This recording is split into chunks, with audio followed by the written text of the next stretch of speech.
sampean. Pesan apa sing sampean gawa ning gunung iki? Jemput barang iki. Ojo wedi karo apa sing kadedean ing undak-undakan. Lanjutin aja le, ndak usah takut.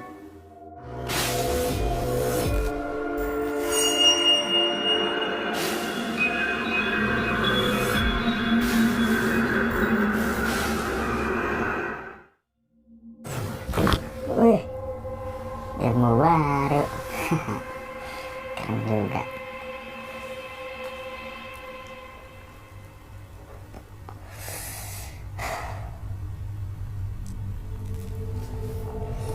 Assalamualaikum warahmatullahi wabarakatuh. Keberadaan gunung dan hutan memang terkenal akan misi dan horor. Oleh karena itu tidak aneh, banyak kesaksian para penjelajah maupun pendaki gunung memiliki kisah horor di setiap perjalanannya. Gunung Merbabu cukup populer bagi kalangan pendaki. Secara administratif, Gunung Merbabu terletak di antara Kabupaten Magelang, Kabupaten Boyolali, dan juga Kabupaten Semarang, Provinsi Jawa Tengah. Gunung Merbabu berada pada ketinggian 3145 mdpl atau meter di atas permukaan laut. Gunung Merbabu dikenal melalui naskah-naskah masa pra-Islam sebagai Gunung Damalatung atau Gunung Pamarihan. Di lerengnya pernah terdapat pertapaan terkenal dan pernah disinggahi oleh Bujangga Manik pada abad ke-15. Menurut etimologi, Merbabu berasal dari gabungan kata, yaitu Meru berarti gunung dan Abu berarti abu. Gunung Merbabu ini pernah meletus pada tahun 1560 dan juga 1700. Kita langsung masuk aja ke dalam ceritanya. Ngopi horor segera dimulai.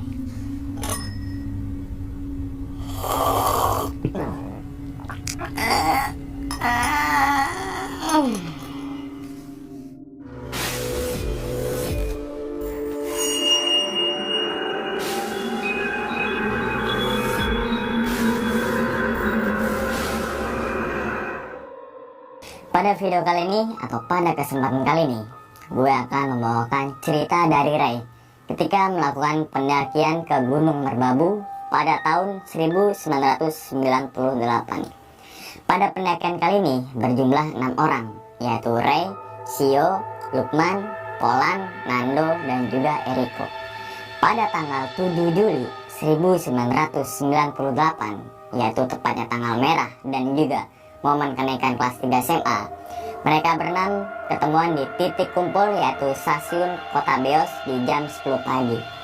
Sesampainya di stasiun kota, mereka makan pecel dan gorengan terlebih dahulu di peron stasiun. Singkat cerita, selepas jam 2 siang, akhirnya kereta yang mereka naiki bergegas menuju ke Magelang. Gak usah ditanya kondisi kereta pada zaman dulu, yang pastinya penuh sesak dan banyak pedagang di dalam gerbong kereta. Hal inilah membuat mereka berenam selalu bergantian menjaga tas ranselnya. Waktu udah menunjukkan di jam 7 malam. Kereta mereka baru sampai di stasiun Cirebon. Biasanya di stasiun Cirebon ini ya, kereta ekonomi ini akan berhenti lama untuk pengecekan mesin dan juga lain-lain tuh teman-teman semua. Nah, di sini mereka gunakan untuk membeli makanan di seberang stasiun Cirebon tuh, yang berada di dekat pintu masuk stasiun. Setelah membeli makan, barulah mereka kembali ke dalam gerbong kereta. Sesampainya di dalam gerbong kereta, ternyata ada seorang wanita seumuran 40 tahun duduk di sebelah Lukman dan juga si Ray. Pandangan wanita ini kosong dan terus saja menunduk.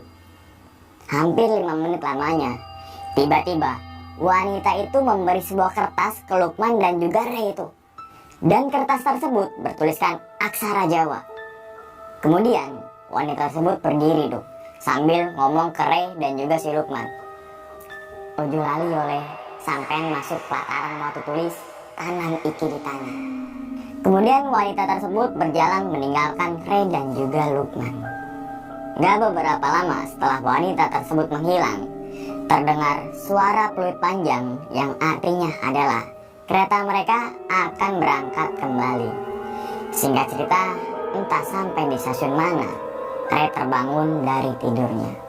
Karena kaki Reni kesenggol oleh penjual nasi yang lalu lalang. Dan ternyata seorang ibu-ibu dengan menatap Ray dan ngomong tuh, "Sampun Gusti Kanjeng." Kemudian ibu penjual nasi tersebut meninggalkan Ray seperti orang yang ketakutan. Pada saat itu Ray nggak ngerti bahasa Jawa, tapi Ray ingat betul omongan dari beliau. Waktu sekitar setengah 12 malam ya, mereka berenam masih berada di kereta.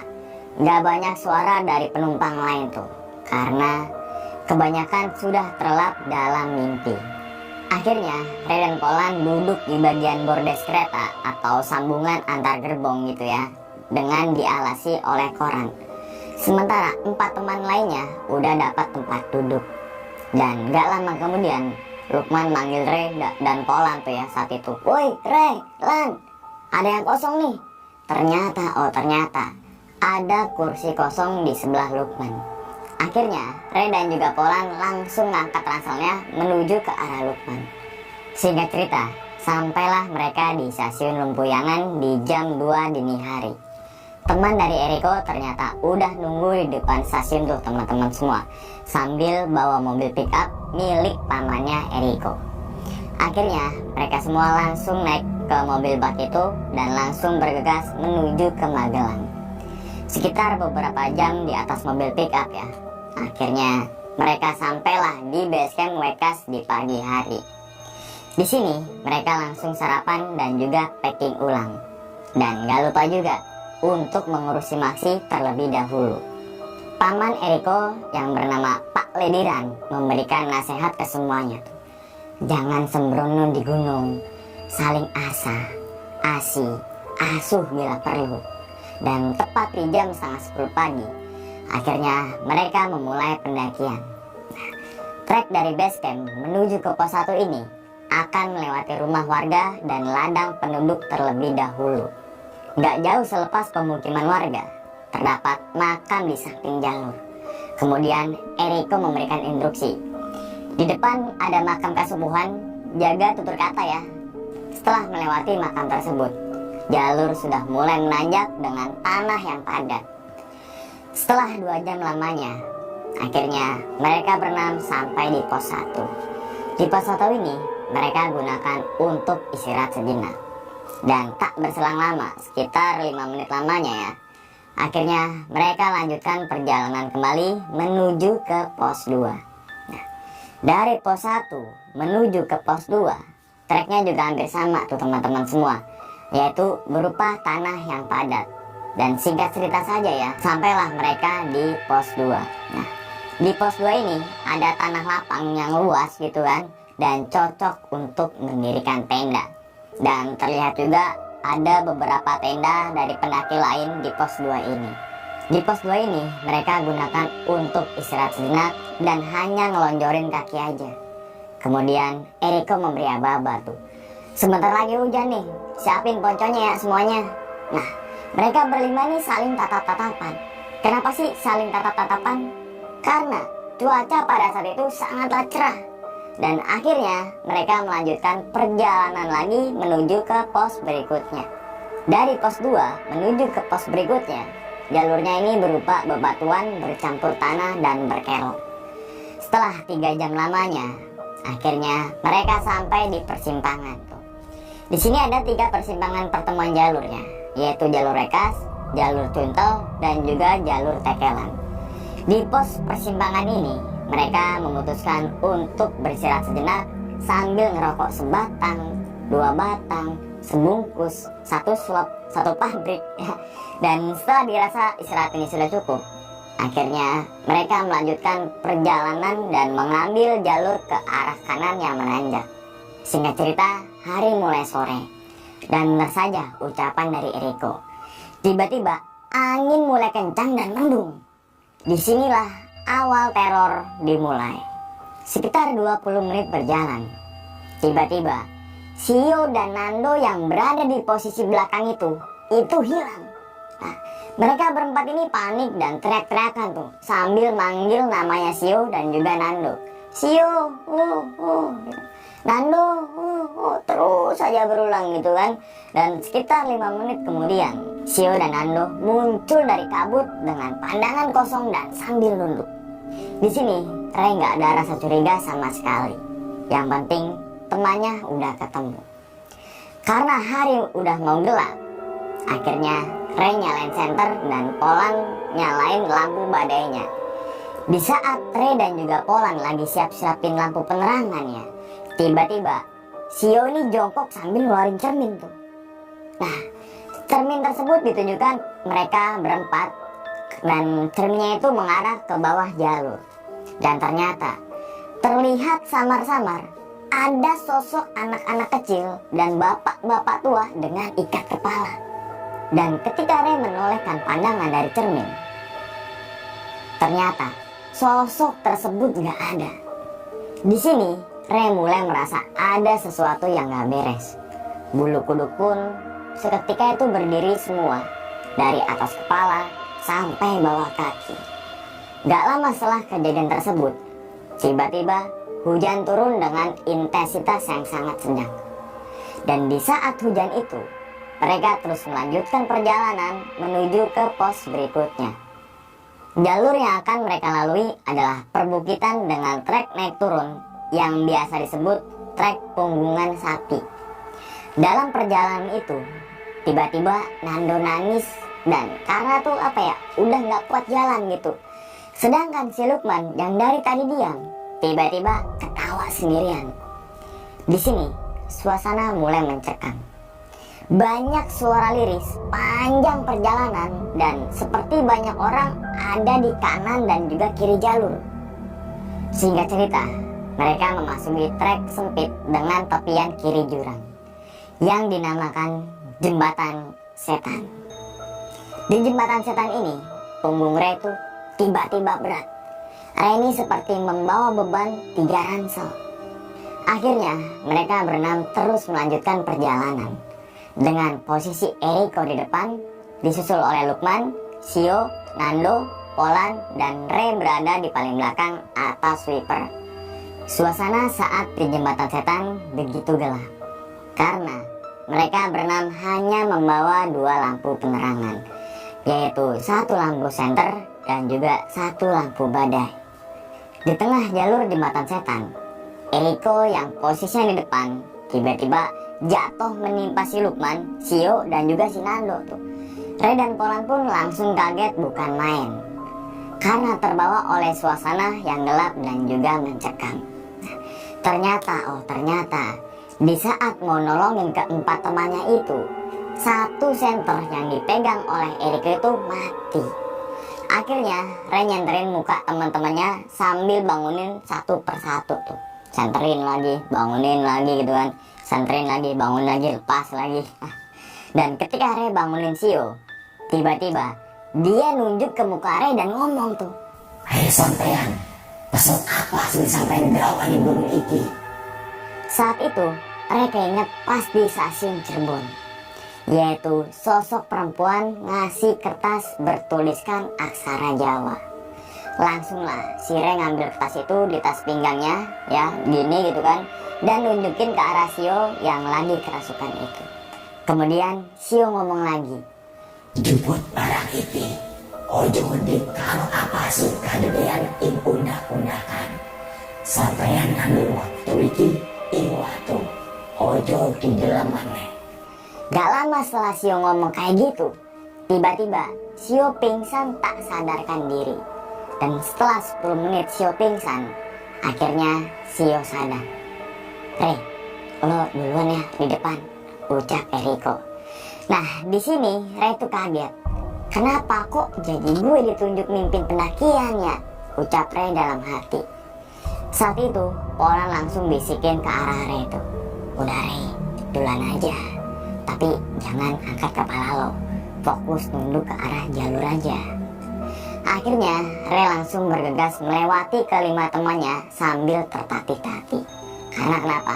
Ya tadi, karena beban Rei itu seakan-akan lebih berat gitu. Singkat cerita, Rei udah berada di posisi paling depan sambil nyenterin jalur yang sempit. Tanpa Rei sadari, Rei ngangkat kepalanya. Dan tiba-tiba ada kepulan asap membentuk suatu sosok. Seketika jantung Ray itu berdetak kencang tuh, gitu kan.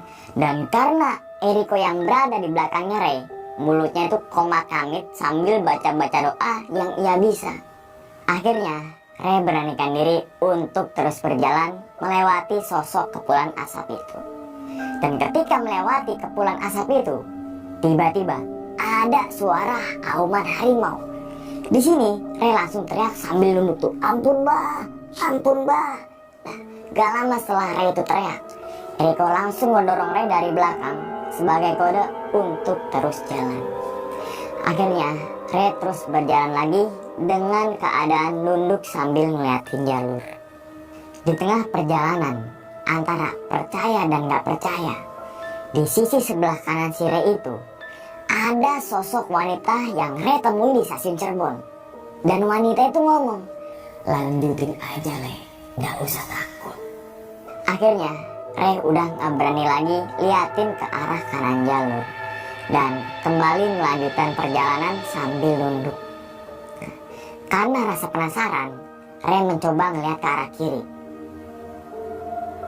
Di situ banyak sosok orang tua dan anak muda dengan pakaian ala kerajaan. Dan di saat bersamaan, kuping kiri Ray ngedenger suara bising pakai bahasa Jawa Kromo. Seperti banyak orang yang lagi ngobrol. Pendakian pada malam itu menuju ke pos Watu Tulis sangatlah berat. Selain penerangannya kurang, kondisi fisik yang sudah lelah, ditambah lagi teror-teror oleh hal-hal gaib. Wis, lengkap sudah lah. Nah, di tengah perjalanan menuju ke pos Watu Tulis, Ray ini tiba-tiba berhenti karena Eriko narik pundak Ray dari belakang. Dan Eriko ini bisikin ke Ray dengan pelan tuh, "Ray, percayain cermin, jangan dibawa sama Sio." "Emang kenapa?" "Udah, percayain aja," perintah Eriko. Langsunglah Ray nyamperin Sio yang ada di belakang Eriko dan langsung narik lengan Sio sambil nyari cermin yang ia bawa. Rupanya cermin tersebut masih ada di genggam tangannya si Sio. Dan di saat itu Ray ngerebut cermin tersebut dan tiba-tiba Sio kerasukan lagi sambil nunjuk dan ngerebut cermin yang diambil oleh Ray. Dari balik cermin itu terlihat banyak banget sosok. Sosok-sosok tersebut seperti kuntilanak, pocong, makhluk berbadan besar dengan taring yang gede di mulutnya. Dan dari arah barisan depan, Eriko teriak, "Woi, Ray, cepetan pecahin kacanya." Dengan spontan, Ray langsung rebut lagi cermin yang di tangan Sio. Nah, sedangkan Polan langsung ngecekek leher Sio dari arah belakang tuh, sehingga Sio nggak bisa bergerak sama sekali. Akhirnya cermin itu pun berhasil Ray ambil dan langsung Ray buang ke arah jalur, sehingga cermin itu pecah berantakan. Ketika cermin itu pecah, tiba-tiba Sio kembali pingsan gak sadarkan diri. Seketika situasi tiba-tiba tuh sunyi dan juga hening. Gitu. Mereka berlima terdiam dalam gelapnya malam. Sekitar 15 menit kemudian, Sio ini sadar. Namun keadaannya masih linglung. Dan setelah Sio ini bisa diajak untuk jalan ya, akhirnya mereka berenam melanjutkan perjalanan menuju ke pos Watu Tulis. Singkat cerita, sampailah mereka di pos Watu Tulis. Ketika sampai di pos Watu Tulis ini, senter yang dipegang oleh Ray tiba-tiba gerak sendiri tuh dan menyoroti bagian gundukan tanah. Seketika tubuh Ray ini seperti ada yang dorong dari belakang dan terhempas ke depan berbarengan dengan senter gitu. Jadi kayak gitu kan, mengarah ke gundukan tanah tersebut tuh teman-teman semua. Dan dari balik kuping kanannya si Ray terdengar suara bisikan perempuan, "Tandur, banjur, tinggalkan, lapo kakak ing lemah."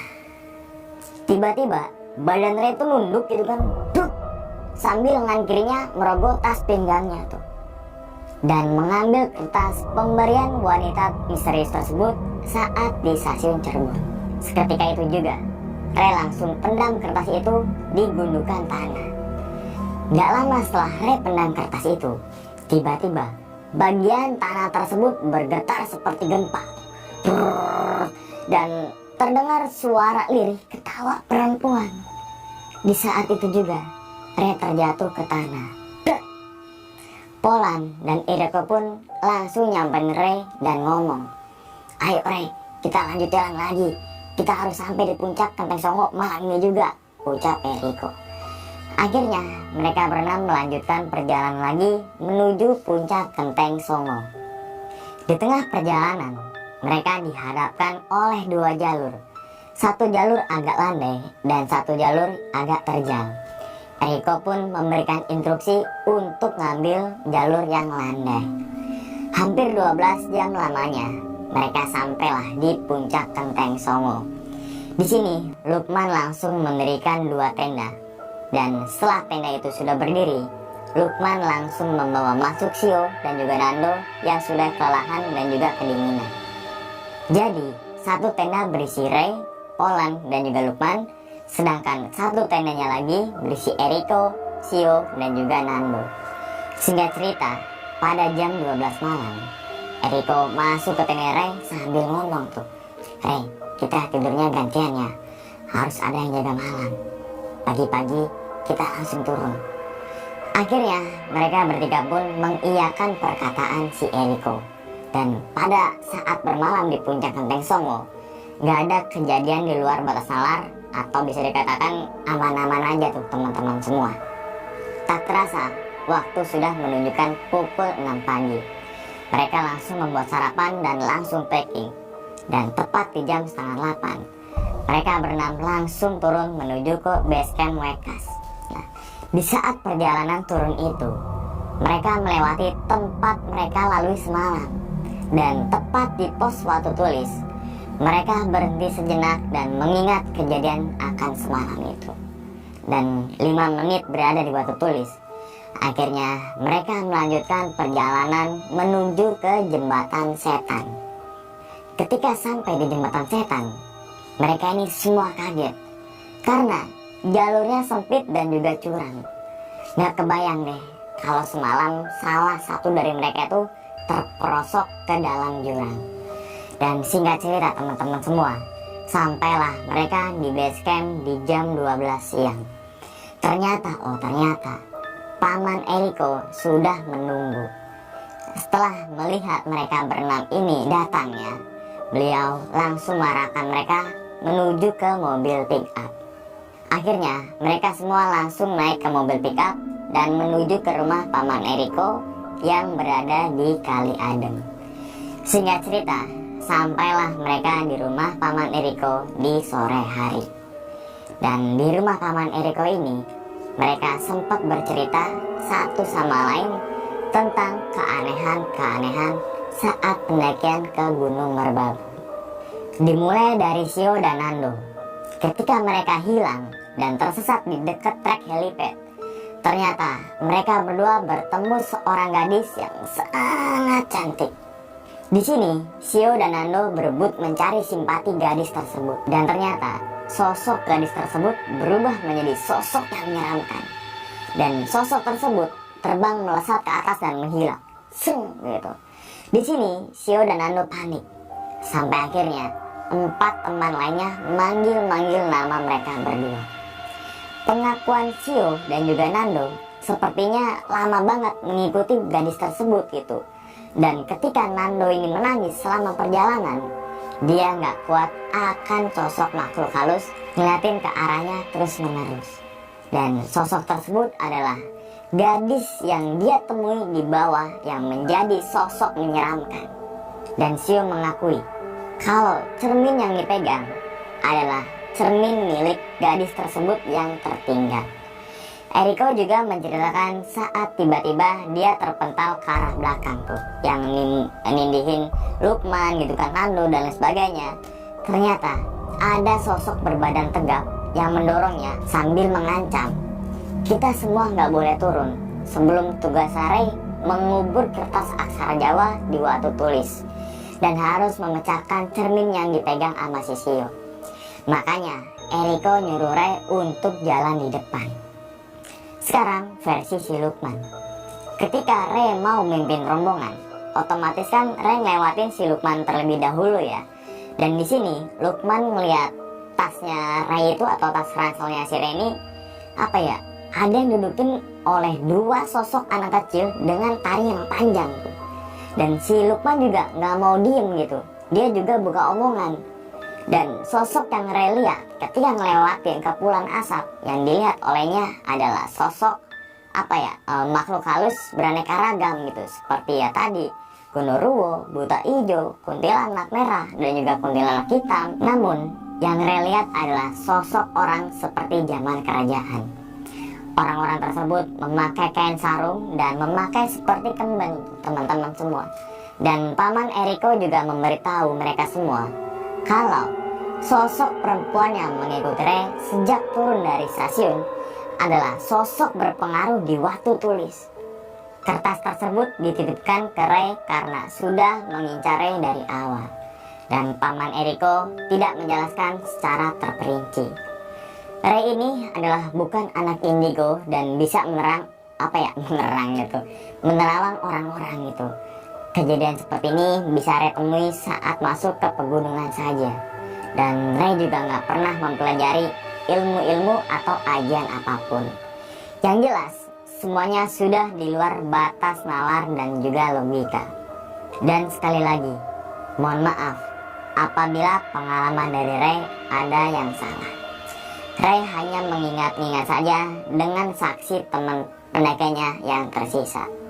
Sementara Eriko sekarang tinggal di Kanada. Nando wafat tahun 1999 karena sakit. Shio wafat karena kecelakaan tunggal. Dan Lukman hingga saat ini, hingga cerita yang gue bawakan ini, Ray nggak mendengar kabar apapun darinya. Dan mungkin itu aja teman-teman semua cerita dari Bang Ray ketika melakukan pendakian ke Gunung Merbabu di tahun 1998 bersama 6 rekannya. Semoga teman-teman semua bisa mengambil hikmahnya dan buang sisi buruknya, ambil sisi positifnya. Dan ingat, cerita dari Ray ini bukan untuk menakut-nakuti teman-teman semua ketika melakukan pendakian Gunung Merbabu.